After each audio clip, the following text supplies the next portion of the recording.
actually we can visualize what that kind of looks like here.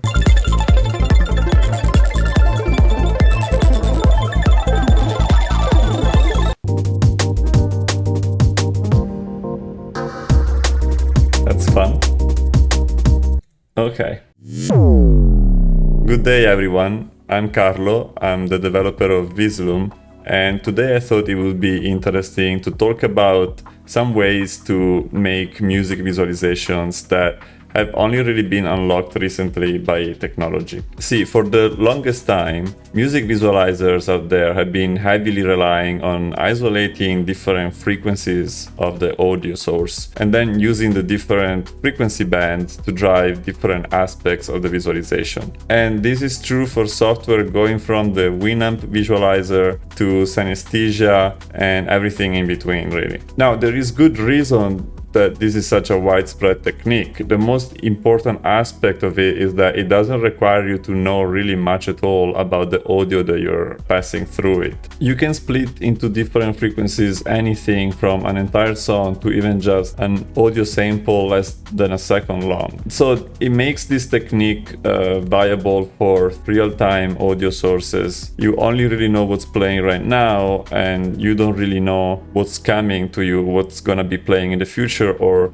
what has played in the past. So this is pretty much the only choice you have for a wide range of use cases if you want to have a crack at separating various musical elements from each other. Because after all, it is true that in the low band you have most of the sound of a kick drum, for example, and it's true that often the melody and the singing will be in the mids, and a lot of percussions will lean towards mid-high frequencies. But when separating by frequencies, you soon realize that things are very commingled together. Because in reality, most of these elements spread across almost the entire spectrum to some degree. Your melody is always mixed up with the snares and the vocals. Your kick drum usually has what's called a click, which is a sound that breaks into the high frequencies, and it will share most of the lower band with the bass as well. So the fundamental problem with frequency bands is that they do not break music into the same building blocks that our brain does. See, our brain of course has the most nuanced perception of music, but in recent years a new technology has emerged that gives us a good in-between. This has become a staple in most DJ software these days, and it's called stem separation. So it turns out AI is not only good at making things, it's also good at taking things apart. And in this case, it's able to separate a music track into 4 layers that definitely start to feel a little closer to how humans understand music. Drums, bass, vocals, and other, which I like to call melody because that's usually what you find in there. And I think this is huge for music visualization, especially if you have ways to further combine this technology with other techniques.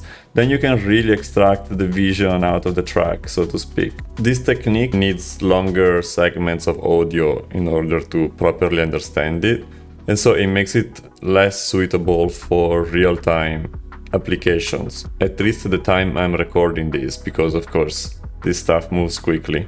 But fortunately we don't have to wait, because Visloom is focused specifically on visualizing already recorded audio, like a song that you have in your library.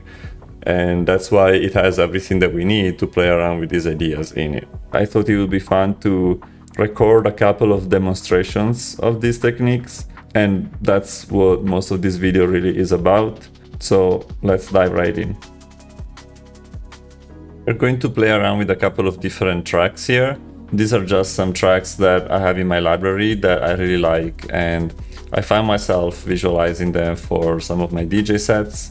One is a drum and bass track, which is a genre that I'm just getting into. Garden by Totally Enormous Extinct Dinosaurs and remixed by Caliber. The other one is Peace Pipe by Loud and remixed by Dekel, which is a progressive psytrance track. Each of these are phenomenal artists. Go check them out when you get a chance. Really beautiful music all around. So let's start with the drum and bass track. And if you're trying to reproduce this yourself, I'm using the layered visuals template, but with all the tracks removed.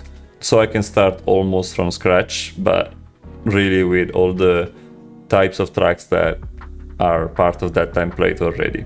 What's really fun to visualize about drum and bass is, you guessed it, the drums. And see, in Beezloom, I use a few different tricks to visualize percussions. A percussion track is really, at its core, a metronome, where I can specify what is the subdivision and the offset,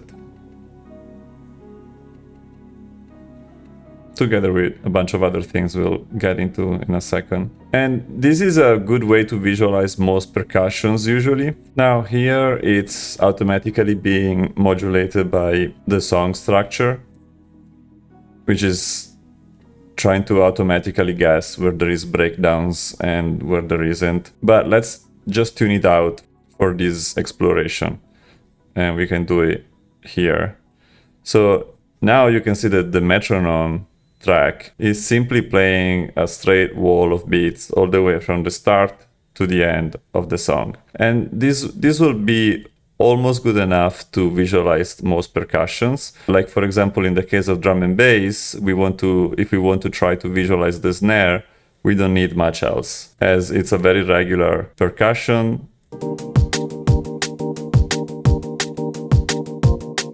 And we can address it by finding the right tempo subdivision and the delay. There it is.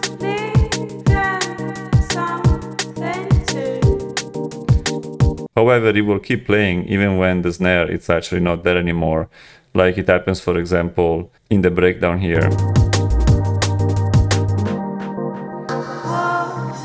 See, the animation keeps going, but the snare is gone. So the metronome track on its own doesn't really have much bearing on reality. It's just coincidentally getting it right. And what it really represents is simply where we think that the sound of the snare should be if it's there. If the snare is still playing, it should be hitting when this metronome is hitting. However, we can give this animation some extra hints so that it adapts itself to the actual track. So to do that, there is a field here that it allows you to select an audio track. And we can click on the mixer icon here to open the mixer tab and create an audio track where we will try to capture the sound of the snare as precisely as we can. So now this track will contain the sound of all of the song. In fact, if we solo it to preview the sound coming precisely from this audio track, it will sound exactly like what we were already listening to. But it will already be better than nothing. In fact, let's zoom out here and then let's assign the track to the percussion. And as you can see, it will kind of carve out the percussion animation to match the energy of the song throughout.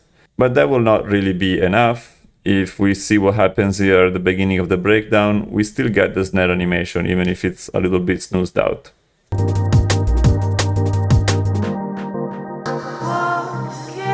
Still there. So how can we do to make this more precise? Let's try to use the typical technique, which would be to try isolate the frequency of the snare. And we can do that by selecting a bandpass filter, which now we will hear in the preview, and trying to isolate where the snare is playing. Okay, right now it's just the high frequencies. It seems to be tuning it out of the breakdown, but it's still all there in the intro, where there isn't necessarily any snare either. So let's try to modify this a little bit.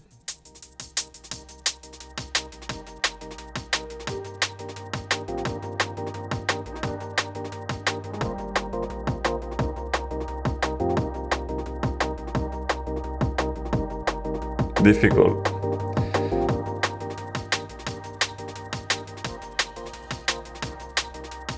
It gets a little better, but it never quite tunes it out of the breakdown or the intro. However, if we pass through this same filter the drums stem, There you go. It becomes almost perfect. In fact, I bet that we can probably keep playing with the filter to make this even better.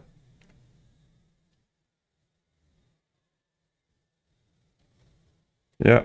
So see, it tuned it out completely from the breakdown and almost completely from the intro as well. And this is what the stem after the filter sounds like, by the way. See, there is nothing else than the drums.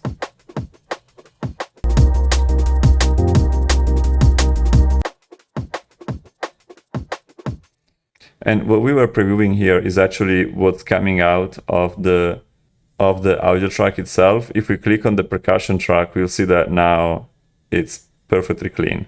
There is nothing in the intro at all either, because it's adding that extra step of modulating what we isolated in the audio track by where we know that the snare should be when it's playing.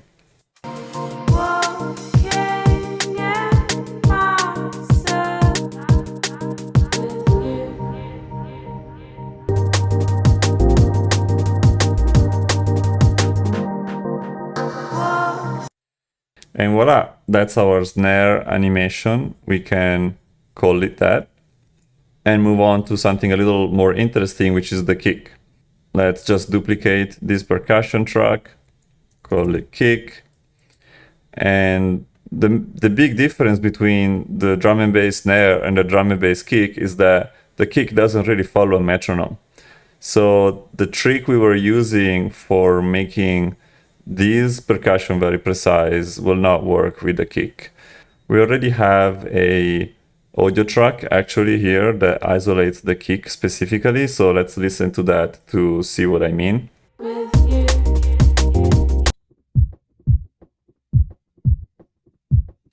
As you can see, this is very similar to the track we made earlier. It isolates the drums, but then it isolates the lower end of the frequency spectrum.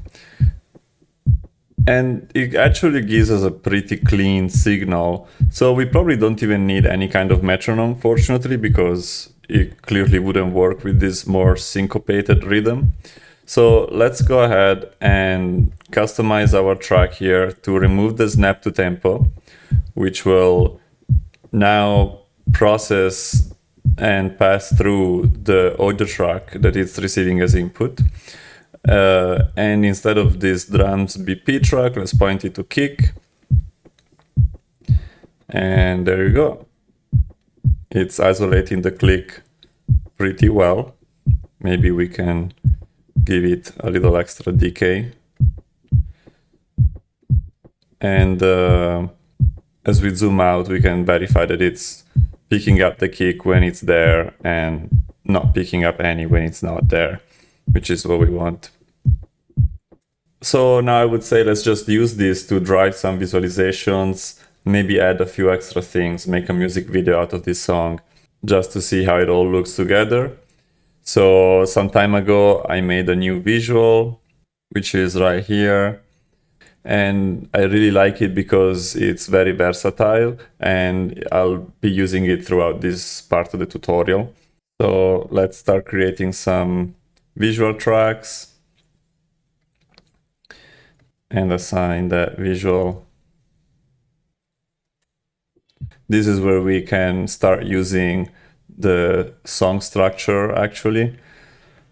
Let's reduce the sensitivity so it has less interruptions in between and it looks like it's picking up the breakdown and the intro correctly. So we can say that this will be our breakdown visual. Let's call it that. So it should appear in the beginning here. And generally, I would like the kick to push the flow of the video forward, basically. So let's assign to this speed push property the kick and let's see what it looks like. It's very subtle, so let's increase the scale. Better, and maybe we make it a little more gentle with some extra decay. Yeah, like that.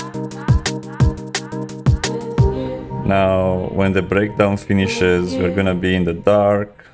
So let's assign something for the kick to light up in the rhythmic section. Yes, you saw it right. That is the name of this layer. And let's make sure that this is being driven only by the kick. And the drop here now should look a little better. Much better. Also, all these should actually be additive visuals so that they just add to each other instead of replacing each other. And now that we've done that, let's also go ahead and add the snare, which is going to be pretty much the same thing, but lighting up a different part of the video. There you go. Perhaps let's add something to smoothen out the rhythmic section so that it's not too flashy. Perhaps on the build up, we can use the sky layer.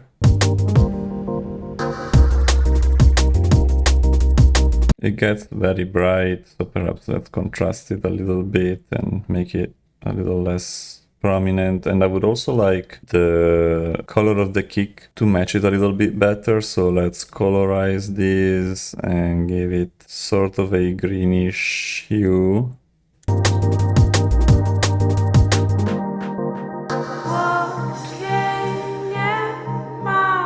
Let's add some detail for breakdowns.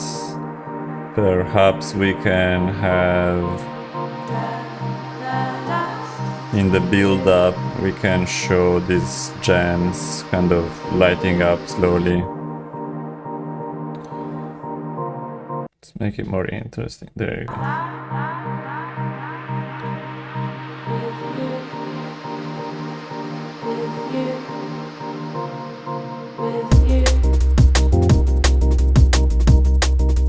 Something that's also fun to visualize using stems is the bass. And that's because the bass actually tends to change its energy level based on the note.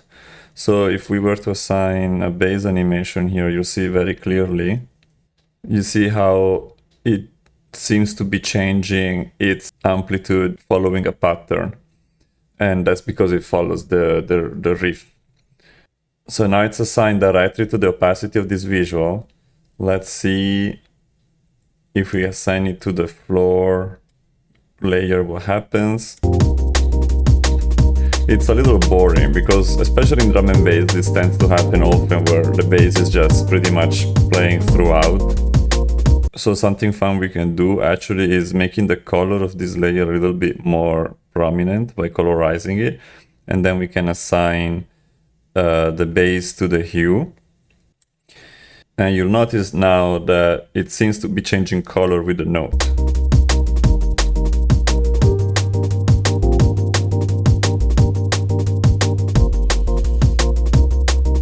Much more fun.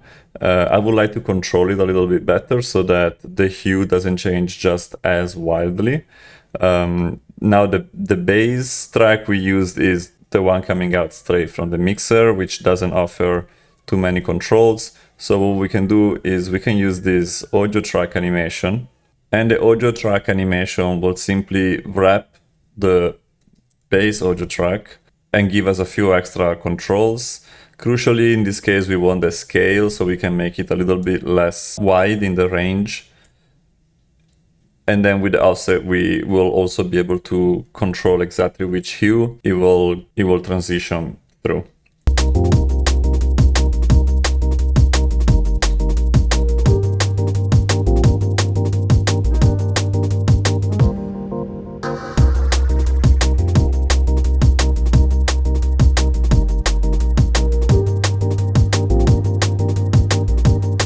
Let's also have this get pushed by the kick, and let's just watch a little snippet to get a sense of what the result looks like. This is my favorite because it transitions from the intro but with drums through a part without drums, as then the drop comes and there is only the drums going. So let's check it out.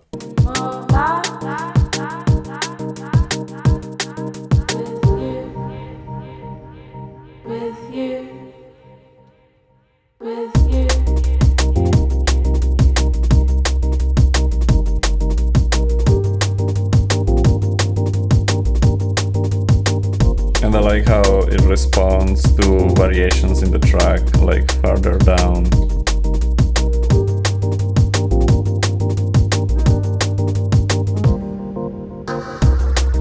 That's fun.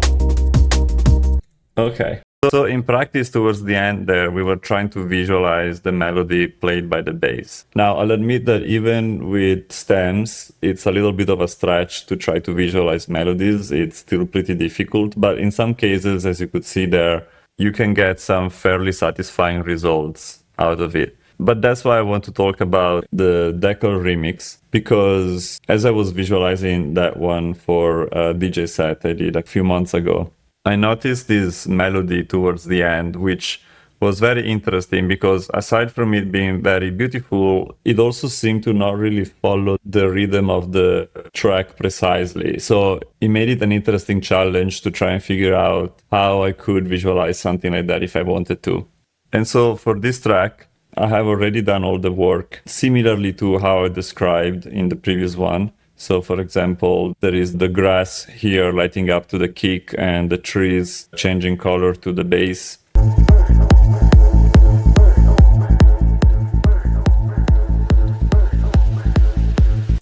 And I also did a few fun experiments with the percussions, like for example here.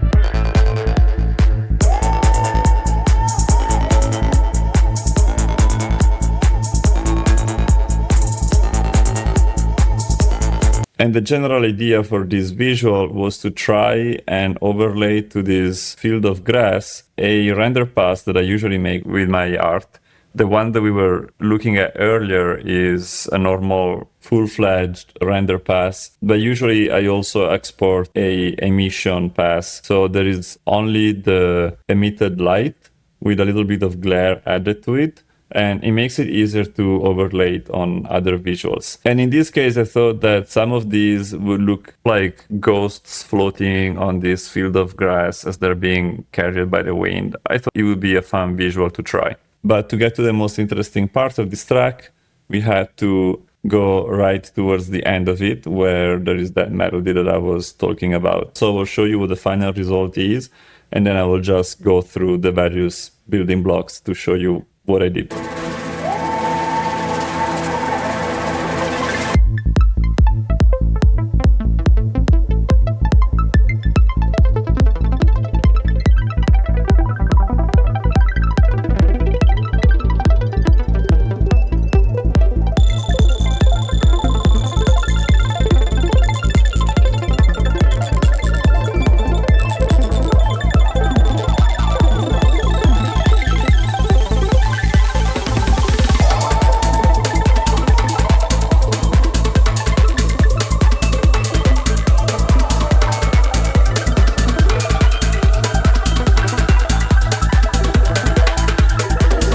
So I thought that was fun.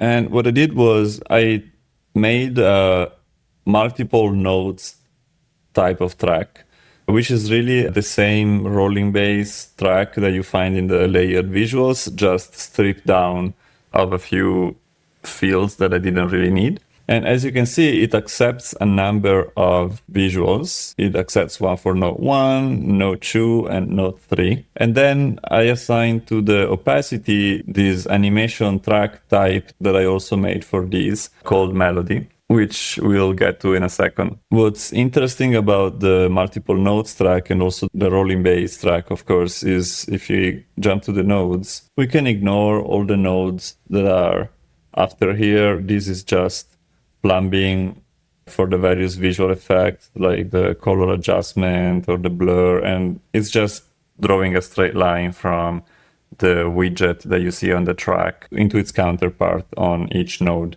So nothing much interesting there. The interesting part is here in the opacity, it assumes that the animation coming out of this is a multidimensional animation. It just means that there is multiple animations packed into one. You can see an example here where it's very colorful because every animation of these that are all packed together is getting a different color. And actually we can visualize what that kind of looks like here.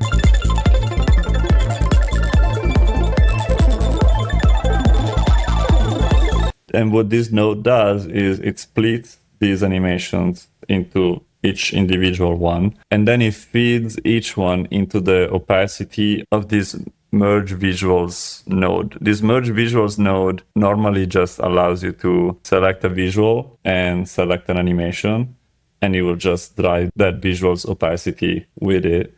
And then it allows you to do this for multiple visuals, right? That you can blend however you want. In this case, we are taking both all the visuals from the track. So this is the node 1, node 2, node 3 visuals that we assigned on the track. They're being piped right into this node, and each one is getting its own opacity from the animations that we unpack from here. And that is why here on the tracks, you can see that I assigned some slightly different looking layers to each node. It's just on each node, it's lighting up different spheres, or in this case, each node is lighting up different segments of the filament. We'll get to why we have 2 tracks for this in a second. The most interesting part is actually how do we extract the animation to begin with. We can see that here in the melody track. It's very simple. It has some decay settings if you want to customize the shape of each note a little bit. We can see here in the melody track. Let's go see what it's made of. So this one takes me to the animations tab,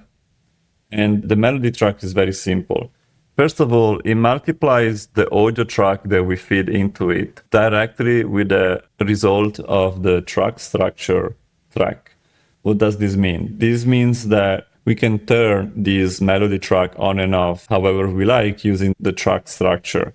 And that is why here in the rack, I can use these track structure tracks that I placed before each of the visual to kind of change where the visual even starts or ends, as you can see here.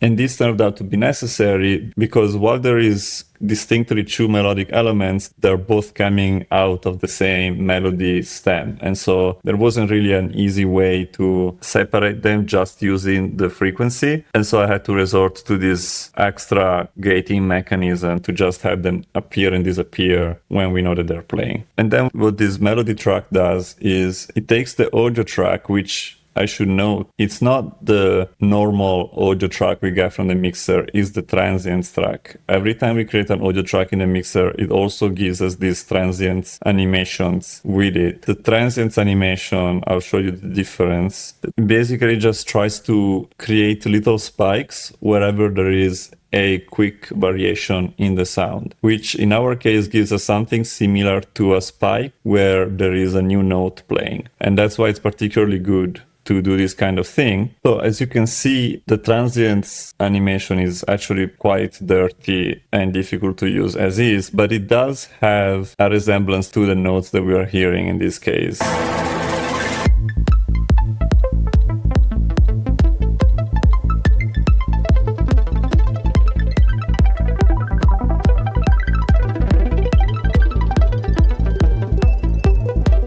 However, we need to work on it a little bit. One thing that we do is we take the crossings, which simply creates a pulse, which is just a spike, to 1 every time that we cross a certain threshold. Right now, the threshold is set to a very low value of 0.01. So pretty much every time this animation is going up, we're just taking the instant that it goes up and turning it into a pulse. And all the pulses are of the same height. So it gives us a very regular animation. And then we split the pulses. This node just takes the incoming animation, and every time that it finds a pulse, which is what we just generated, it splits it into its own animation. And here we gave it a rotation size of 3, which is the number of layers our track is using. And so we get 3 animations out of this. It ends up looking pretty precise, perhaps not perfect, but close enough that you can really tell the correlation.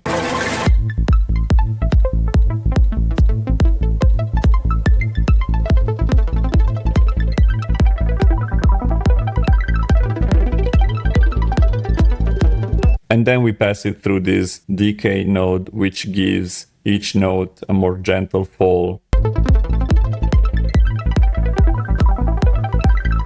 See, it doesn't just flash anymore, it slowly falls after it appeared. And this is the mechanism behind the animation for both melodies. Really, the only difference is that in one we use the little gems, and in the other one we use the little segments of the filament. And also, of course, as you can see here, they're gated differently, right? The segments only really play in this interval, and then they disappear here. And the melody animation is also slightly different. The one driving the longer segment of the melody uses a very sharp decay, and also it references this stem where we took the melody and we only took the lower end of it, so that we try as well as we can to isolate the notes of that instrument. And we try to cut out the other instrument as much as possible. While the other one, what I'm calling melody high, and which is the audio track used down here instead, it doesn't really try to isolate too much. It just takes the melody stem and sends everything through, because it was very difficult to isolate this instrument specifically. So we just try to take as much texture from the melody stem as possible and just have any transient going through there guide this animation. Yeah, so that was a fun rabbit hole for me to go into, and yes, this was a lot more work than I would want to do for any individual track, but sometimes I feel like it can really add value to a visual show to have a few gems like these here and there. And ultimately, once you've done it once, as you can see, you can reuse the same note trees for multiple different melodies, for multiple different tracks. So it becomes easier and easier over time. And in fact, I'll make sure to include some of this work in the templates of an upcoming Vizloom release, because I myself want to try to include as many of these kind of animations as possible when I hear melodies that lend themselves to it. I found this example interesting because it's one of those cases where you can extract as much data from the song itself as possible and clean it up or perfect it so that it looks close enough. And then eventually it still requires you to do some manual adjustments so that it feels just right. And I did think that the final result was quite satisfying. I don't expect to spend this amount of time visualizing every track of my DJ set, but it is true that once I've done this one, I can include these tracks in a template and attempt similar feats much more easily in the future. That's all I wanted to talk about today. I hope you found it interesting and that it gave you some inspiration for thinking about music visualization in a few different ways than usual. If you have any questions, please feel free to drop them in the comments and I'll be happy to offer clarifications, dive deeper into anything that you'd like to hear more about. And if you like this kind of content in general, make sure to follow. Also, you can try Vizloom yourself. You can download it from vizloom.com and play around with stems to build your own workflows and perhaps turn your next music show into a more immersive experience this way. Either way, thank you for tuning in and I'll see you in the next one. Bye.